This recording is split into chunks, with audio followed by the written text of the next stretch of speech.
जय श्री कृष्ण। अजोपि सन्नव्ययात्मा भूतानामीश्वरोऽपि सन् प्रकृतिं स्वामधिष्ठाय संभवाम्यात्म मायया। चौथे अध्याय का छठा श्लोक। व्याख्या। यह छठा श्लोक है और इसमें 6 बातों का ही वर्णन हुआ है। अज, अव्यय और ईश्वर, ये 3 बातें भगवान की हैं। प्रकृति और योग माया, ये 2 बातें भगवान की शक्ति की हैं और एक बात भगवान के प्रकट होने की है। अजोपि सन्नव्ययात्मा, इन पदों से भगवान यह बताते हैं कि साधारण मनुष्यों की तरह न तो मेरा जन्म है और न मेरा मरण ही है। मनुष्य जन्म लेते हैं और मर जाते हैं, परंतु मैं अजन्मा होते हुए भी प्रकट हो जाता हूँ और अविनाशी होते हुए भी अंतर्ध्यान हो जाता हूँ। प्रकट होना और अंतर्ध्यान होना दोनों ही मेरी अलौकिक लीलाएं हैं। संपूर्ण प्राणी जन्म से पहले अप्रकट अव्यक्त थे और मरने के बाद भी अप्रकट अव्यक्त हो जाते हैं, केवल बीच में ही प्रकट व्यक्त हैं। गीता 2 अध्याय का 28वां श्लोक। परंतु भगवान सूर्य की तरह सदा ही प्रकट रहते हैं। तात्पर्य है कि जैसे सूर्य उदय होने से पहले भी ज्यों का त्यों रहता है और अस्त होने के बाद भी ज्यों का त्यों रहता है, अर्थात सूर्य तो सदा ही रहता है, किंतु स्थान विशेष के लोगों की दृष्टि में उसका उदय और अस्त होना दिखता है। ऐसे ही भगवान का प्रकट होना और अंतर्ध्यान होना लोगों की दृष्टि में है। वास्तव में भगवान सदा ही प्रकट रहते हैं। दूसरे प्राणी जैसे कर्मों के परतंत्र होकर जन्म लेते हैं, भगवान का जन्म वैसे नहीं होता। कर्मों की परतंत्रता से जन्म होने पर 2 बातें होती हैं, आयु और सुख दुख का भोग। भगवान में ये दोनों ही नहीं होते। दूसरे लोग जन्मते हैं तो शरीर पहले बालक होता है, फिर बड़ा होकर युवा हो जाता है, फिर वृद्ध हो जाता है और फिर मर जाता है, परंतु भगवान में ये परिवर्तन नहीं होते। वे अवतार लेकर बाल लीला करते हैं और किशोर अवस्था 15 वर्ष की अवस्था तक बढ़ने की लीला करते हैं। किशोर अवस्था तक पहुंचने के बाद फिर वे नित्य किशोर ही रहते हैं। सैकड़ों वर्ष बीतने पर भी भगवान वैसे ही सुंदर स्वरूप रहते हैं। इसलिए भगवान के जितने चित्र बनाए जाते हैं उसमें उनकी दाढ़ी मूछें नहीं होती। जब कोई बना दे तो अलग बात है। इस प्रकार दूसरे प्राणियों की तरह न तो भगवान का जन्म होता है, न परिवर्तन होता है और न मृत्यु ही होती है। भूतानामीश्वरोऽपि सन्, प्राणी मात्र के एकमात्र ईश्वर महान शासक रहते हुए ही भगवान अवतार के समय छोटे से बालक बन जाते हैं, परंतु बालक बन जाने पर भी उनके ईश्वर भाव शासकत्व में कोई कमी नहीं आती। जैसे भगवान श्री कृष्ण ने छठी के दिन ही पूतना राक्षसी को मार दिया। पूतना का शरीर 2.5 योजन का और महान भयंकर था। यदि उनमें ईश्वर भाव न होता तो छठी के दिन पूतना को कैसे मार देते। भगवान ने 3 महीने की अवस्था में शक्टासुर को, 1 वर्ष की अवस्था में तृणावर्त को और 5 वर्ष की अवस्था में अघासुर को मार दिया। इस तरह भगवान ने बाल्यावस्था में ही अनेक राक्षसों को मार दिया। 7 वर्ष की अवस्था में ही उन्होंने गोवर्धन पर्वत को 1 अंगुली पर उठा लिया। संपूर्ण प्राणियों के ईश्वर होते हुए भी भगवान अवतार के समय छोटे से छोटे बन जाते हैं और छोटा सा छोटा काम भी कर देते हैं। वास्तव में यही भगवान की भगवत्ता है। भगवान अर्जुन के घोड़े हाँकते हैं और उनकी आज्ञा का पालन करते हैं, फिर भी भगवान का अर्जुन पर और दूसरे प्राणियों पर ईश्वर भाव वैसा का वैसा ही है। सारथी होने पर भी वे अर्जुन को गीता का महान उपदेश देते हैं। भगवान श्री राम पिता दशरथ ही की आज्ञा को टालते नहीं और 14 वर्ष के लिए वन में चले जाते हैं, फिर भी भगवान का दशरथ पर और दूसरे प्राणियों पर ईश्वर भाव वैसा का वैसा ही है। प्रकृतिम स्वामधिष्ठाय, जो सत्व रज और तम इन तीनों गुणों से अलग है, वह भगवान की शुद्ध प्रकृति है। यह शुद्ध प्रकृति भगवान का स्वकीय सच्चिदानंद घन स्वरूप है। इसी को संधिनी शक्ति, संवित शक्ति और अर्धांगिनी शक्ति कहते हैं। संधिनी शक्ति सत स्वरूपा, संवित शक्ति चित स्वरूपा और अर्धांगिनी शक्ति आनंद स्वरूपा है। इसको चिन्मय शक्ति, कृपा शक्ति आदि नामों से कहते हैं। श्री राधा जी अवतार के समय भगवान अपनी शुद्ध प्रकृति रूप शक्तियों सहित अवतरित होते हैं और अवतार काल में इन शक्तियों से काम लेते हैं। श्री राधा जी भगवान की शक्ति है और उनकी अनुगामिनी अनेक सखियाँ हैं जो सब भक्ति रूपा हैं और भक्ति प्रदान करने वाली हैं। भक्ति रहित मनुष्य इनको नहीं जान सकते, इनको भगवान और राधा जी की कृपा से ही जान सकते हैं। श्री सीता जी आदि भी यही है। भगवान को प्राप्त कराने वाली भक्ति और ब्रह्मविद्या भी यही है। प्रकृति भगवान की शक्ति है। जैसे अग्नि में दो शक्तियाँ रहती हैं, प्रकाशिका और दाहिका। प्रकाशिका शक्ति अंधकार को दूर करके प्रकाश कर देती है तथा भय भी मिटाती है। दाहिका शक्ति जला देती है तथा वस्तुओं को पकाती एवं ठंडक भी दूर करती है। ये दोनों शक्तियाँ अग्नि से भिन्न भी नहीं हैं और अभिन्न भी नहीं हैं। भिन्न इसीलिए नहीं हैं कि वे अग्नि रूप ही हैं, अर्थात उन्हें अग्नि से अलग नहीं किया जा सकता, और अभिन्न इसीलिए नहीं है कि अग्नि के रहते हुए भी मंत्र, औषध आदि से अग्नि की दाहिका शक्ति कुंठित की जा सकती है। ऐसे भगवान में जो शक्ति रहती है उसे भगवान से भिन्न और अभिन्न दोनों ही नहीं कह सकते। जैसे दिया सलाई में अग्नि की सत्ता तो सदा रहती है, पर उसकी प्रकाशिका और दाहिका शक्ति छिपी हुई रहती है। ऐसे ही भगवान संपूर्ण देश, काल, वस्तु, व्यक्ति आदि में सदा रहते हैं, पर उनकी शक्ति छिपी हुई रहती है। उस शक्ति को अधिष्ठित करके अर्थात अपने वश में करके उसके द्वारा भगवान प्रकट होते हैं। जैसे जब तक अग्नि अपनी प्रकाशिका और दाहिका शक्ति को लेकर प्रकट नहीं होती, तब तक सदा रहते हुए भी अग्नि नहीं दिखती।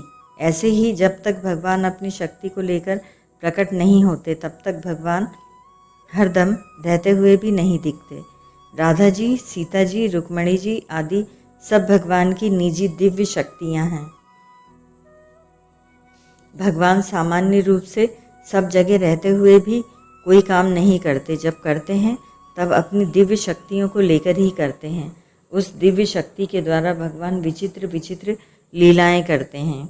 उनकी लीलाएं इतनी विचित्र और अलौकिक होती हैं कि उनको सुनकर, गाकर और याद करके भी जीव पवित्र होकर अपना उद्धार कर लेते हैं। निर्गुण उपासना में वही शक्ति ब्रह्मविद्या हो जाती है और सगुण उपासना में वही शक्ति भक्ति हो जाती है। जीव भगवान का ही अंश है जब वह दूसरों में मानी हुई ममता हटाकर एकमात्र भगवान की स्वतः सिद्ध वास्तविक आत्मीयता को जागृत कर लेता है, तब भगवान की शक्ति उसमें भक्ति रूप से प्रकट हो जाती है। वह भक्ति इतनी विलक्षण है कि निराकार भगवान को भी साकार रूप से प्रकट कर देती है, भगवान को खींच लेती है। यह भक्ति भी भगवान ही देते हैं। भगवान की भक्ति रूप शक्ति के दो रूप हैं, विरह और मिलन। भगवान विरह भी भेजते हैं। संतों की वाणी में आया है, दरिया हरि कृपा करी विरहा दिया पठाए, अर्थात भगवान ने कृपा करके मेरे लिए विरह भेज दिया। और मिलन भी जब भगवान विरह भेजते हैं तब भक्त भगवान के बिना व्याकुल हो जाता है। व्याकुलता की अग्नि में संसार की आसक्ति जल जाती है और भगवान प्रकट हो जाते हैं। ज्ञान मार्ग में भगवान की शक्ति पहले उत्कट जिज्ञासा के रूप में आती है, जिससे तत्व को जाने बिना साधक से रहा नहीं जाता, और फिर ब्रह्मविद्या रूप से जीव के अज्ञान का नाश करके उसके वास्तविक स्वरूप को प्रकाशित कर देती है। परंतु भगवान की वह दिव्य शक्ति जिसे भगवान विरह रूप से भेजते हैं, उससे भी बहुत विलक्षण है। भगवान कहाँ है, क्या करूं, कहाँ जाऊं, इस प्रकार भक्त व्याकुल हो जाता है। तो यह व्याकुलता सब पापों का नाश करके भगवान को साकार रूप से प्रकट कर देती है। व्याकुलता से जितना जल्दी काम बनता है उतना विवेक विचारपूर्वक किए गए साधन से नहीं। विशेष बात, भगवान अपनी प्रकृति के द्वारा अवतार लेते हैं और तरह तरह की अलौकिक लीलाएं करते हैं। जैसे अग्नि स्वयं कुछ नहीं करती, उसकी प्रकाशिका शक्ति प्रकाश कर देती है, दाहिका शक्ति जला देती है। ऐसे ही भगवान स्वयं कुछ नहीं करते, उनकी दिव्य शक्ति ही सब काम कर देती है। शास्त्रों में आता है कि सीता जी कहती हैं, रावण को मारना आदि सब काम मैंने किया है, राम जी ने कुछ नहीं किया। जैसे मनुष्य और उसकी शक्ति ताकत है, ऐसे ही भगवान और उनकी शक्ति है। उस शक्ति को भगवान से अलग भी नहीं कह सकते और एक भी नहीं कह सकते। मनुष्य में जो शक्ति है उसे वह अपने से अलग करके नहीं दिखा सकता, इसीलिए वह उससे अलग नहीं है। मनुष्य रहता है पर उसकी शक्ति घटती बढ़ती है, इसीलिए वह मनुष्य से एक भी नहीं है। यदि उसकी मनुष्य से एकता होती तो वह उसके स्वरूप के साथ बराबर रहती, घटती बढ़ती नहीं। अतः भगवान और उनकी शक्ति को भिन्न अथवा अभिन्न कुछ भी नहीं कह सकते। दार्शनिकों ने भिन्न भी नहीं कहा और अभिन्न भी नहीं कहा। वह शक्ति अनिवर्चनीय है। भगवान श्री कृष्ण के उपासक उस शक्ति को श्री जी, राधा जी के नाम से कहते हैं। जैसे पुरुष और स्त्री दो होते हैं, ऐसे श्री कृष्ण और श्री जी दो नहीं हैं। ज्ञान में तो द्वैत का अद्वैत होता है, अर्थात दो होकर भी एक हो जाता है, और भक्ति में अद्वैत का द्वैत्व होता है, अर्थात एक होकर भी दो हो जाता है। जीव और ब्रह्म एक हो जाए तो ज्ञान होता है, और एक ही ब्रह्म दो रूप हो जाए तो भक्ति होती है। एक ही अद्वैत तत्व प्रेम की लीला करने के लिए, प्रेम का आस्वादन करने के लिए, संपूर्ण जीवों को प्रेम का आनंद देने के लिए श्री कृष्ण और श्री जी इन दो रूपों में प्रकट होते हैं। येयम राधा यश्च कृष्णो रसाब्धि देहश्चेकः क्रीडनार्थ द्विधा भूत। श्री राधा ताप नियोपनिषद। ये जो राधा और जो ये कृष्ण रस के सागर हैं, वे एक ही हैं, पर लीला के लिए दो रूप बने हुए हैं।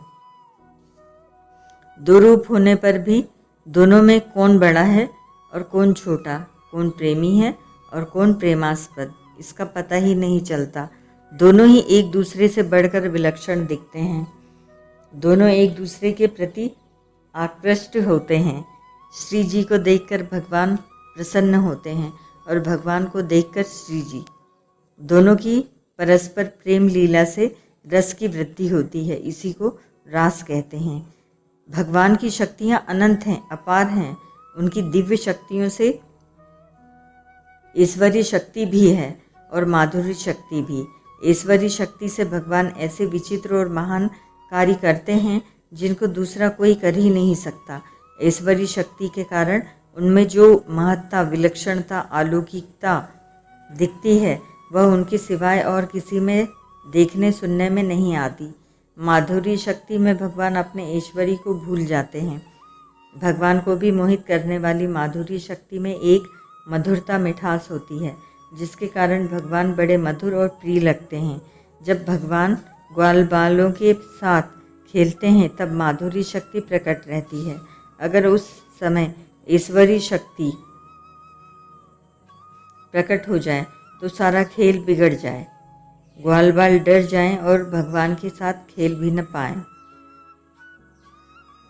ऐसे ही भगवान कहीं मित्र रूप से, कहीं पुत्र रूप से और कहीं पति रूप से प्रकट हो जाते हैं, तो उस समय उनकी ऐश्वर्य शक्ति छिपी रहती है और माधुरी शक्ति प्रकट रहती है। तात्पर्य कि भगवान भक्ति के भावों के अनुसार उनको आनंद देने के लिए ही अपनी ऐश्वर्य शक्ति को छिपाकर माधुरी शक्ति प्रकट कर देते हैं।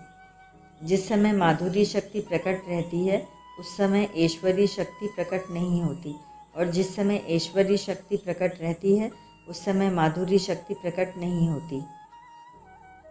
ऐश्वरी शक्ति केवल तभी प्रकट होती है जब माधुरी भाव में कोई शंका पैदा हो जाए। जिसे माधुरी शक्ति के प्रकट रहने पर भगवान श्री कृष्ण बछड़ों को ढूंढते हैं, परंतु बछड़े कहाँ गए यह शंका पैदा होते ही ऐश्वरी शक्ति प्रकट हो जाती है और भगवान तत्काल जान जाते हैं कि बछड़ों को ब्रह्मा जी ले गए हैं। भगवान में एक सौंदर्य शक्ति भी होती है जिससे हर एक प्राणी उनमें आकृष्ट हो जाता है। भगवान श्री कृष्ण के सौंदर्य को देखकर मथुरा पुरवासिनी स्त्रियां आपस में कहती हैं, गोपस्य स्तपः किं चरन् यदमुष्य रूपं लावण्य सारं मस मोधर्य मनन्य सिद्धं दृग्भिः पिबत्य नुस्वाभिनवं दुराप मेकांत धाम यशसः श्री ऐश्वर्यस्य। श्रीमद्भागवत। इन भगवान श्री कृष्ण का रूप संपूर्ण सौंदर्य का सार है। सृष्टि मात्र में किसी का भी रूप इनके रूप के समान नहीं है। इनका रूप किसी के संवारने, सजाने अथवा गहने कपड़ों से नहीं, प्रत्युत स्वयं सिद्ध है। इस रूप को देखते देखते तृप्ति भी नहीं होती, क्योंकि यह नित्य नवीन ही रहता है। समग्र यश, सौंदर्य और ऐश्वर्य इस रूप के आश्रित हैं। इस रूप के दर्शन बहुत ही दुर्लभ हैं। गोपियों ने पता नहीं कौन सा तप किया था जो अपने नेत्रों के दोनों से सदा इनकी रूप माधुरी का पान किया करती हैं। श्री सुखदेव जी कहते हैं, निरीक्षय तावुत्तम पुरुषो जनाः मंचस्थिता नागर राष्ट्र का नृप प्रहर्ष वेगोत्क लितेक्षणाननः पपूर्ण तृप्ता नयनेस्त दाननम पिबंत इव चक्षुभर्या लिहंत इव जिह्या जिघ्रंत इव नासाभ्याम शिलस्यंत इव बाहुभिः। श्रीमद्भागवत। परीक्षित मंचों पर जितने लोग बैठे थे वे मथुरा के नागरिक और राष्ट्र के जन समुदाय पुरुषोत्तम भगवान श्री कृष्ण और बलराम जी को देखकर इतने प्रसन्न हुए कि उनके नेत्र और मुख कमल खिल उठे, उत्कंठा से भर गए। वे नेत्रों द्वारा उनकी मुख माधुरी का पान करते करते तृप्त ही नहीं होते थे, मानो वे उन्हें नेत्रों से पी रहे हों, जिह्वा से चाट रहे हों, नासिका से सूंघ रहे हों और भुजाओं से पकड़ रहकर हृदय से सटा रहे हों। भगवान श्री राम के सौंदर्य को देखकर विदेह राजा जनक भी विदेह अर्थात देह की शुद्ध भूत से रहित हो जाते हैं। मूर्ति मधुर मनोहर देखी बयहु विदेहु विशेषी। मानस। और कहते हैं, सहज विराग रूप मन मोरा थकित होत जिमी चंद चकोरा। वन में रहने वाले कोल भील भी भगवान के विग्रह को देखकर मुग्ध हो जाते हैं। करहि जोहारु भेंट धरी आगे प्रभु ही बिलो कहीं अति अनुरागे। चित्र लिखे जनु जह तह ठाड़े पुलक शरीर नयन जल बाड़े। मानस।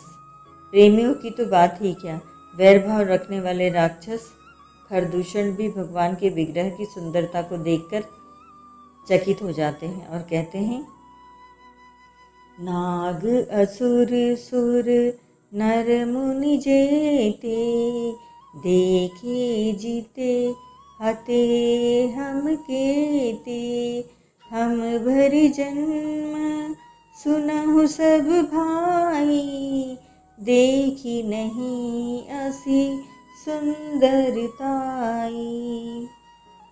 तात्पर्य है कि भगवान के दिव्य सौंदर्य की और प्रेमी, विरक्त, ज्ञानी, मूर्ख, वैरी, असुर और राक्षस तक सबका मन आकृष्ट हो जाता है।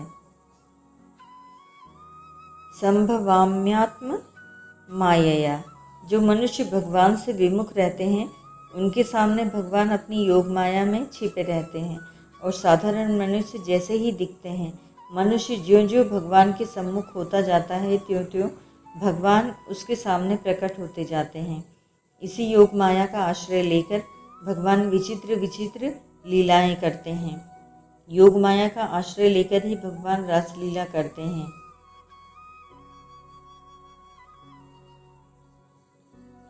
भगवद विमुख मूढ़ पुरुष के आगे दो पर्दे रहते हैं, एक तो अपनी मूर्ता का और दूसरा भगवान की योग माया का। गीता 7वें अध्याय का 25वां श्लोक।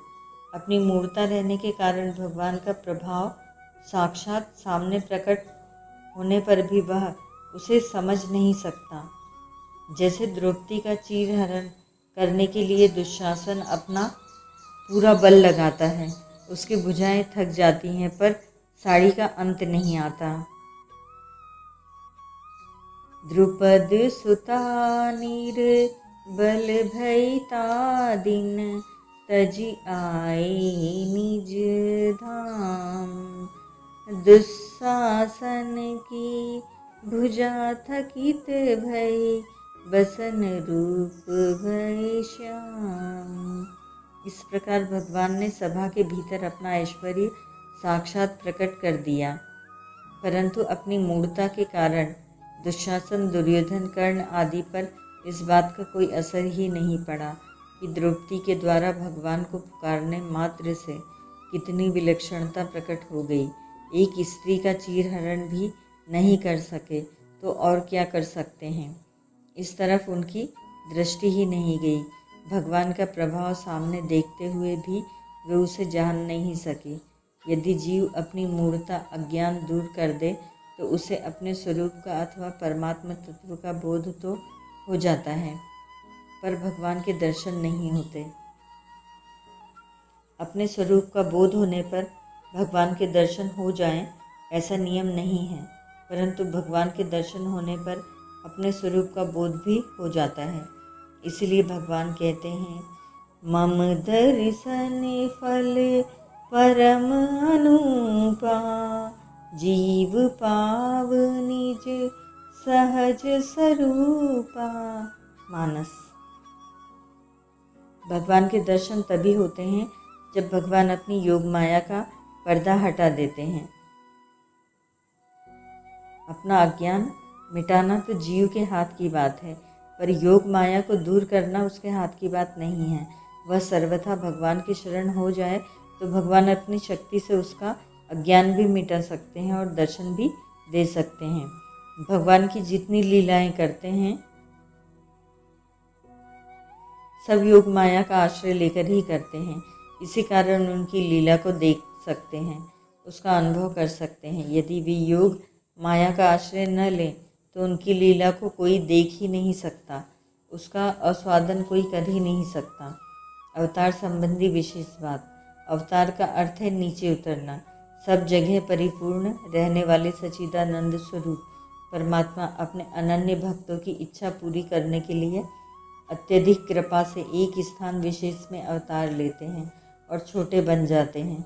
दूसरे लोगों का प्रभाव या महत्व तो बड़े हो जाने से होता है, पर भगवान का प्रभाव या महत्व छोटे हो जाने से होता है। कारण कि अपार, असीम, अनंत होकर भी भगवान छोटे से बन जाते हैं। यह उनकी विलक्षणता ही है। जैसे भगवान अनंत ब्रह्मांडों को धारण करते हैं, परंतु एक पर्वत को धारण करने से भगवान गिरधारी नाम से प्रसिद्ध हो गए। अनंत ब्रह्मांड जिनके रोम रोम में स्थित है। रोम रोम प्रति लागे कोटि कोटि ब्रह्मांड। ऐसे परमेश्वर एक पर्वत को उठा ले, यह कोई बड़ी बात नहीं, प्रत्युत छोटी बात है। परंतु छोटी बात में ही भगवान की बड़ी बात होती है। इसी प्रकार अवतार लेने में ही भगवान की विशेषता है। साधारण आदमी जिस स्थिति पर है उसी स्थिति पर आकर भगवान वैसी लीला करते हैं। बिल्कुल भोले भाले साधारण बालक की तरह बनकर लीला करते हैं।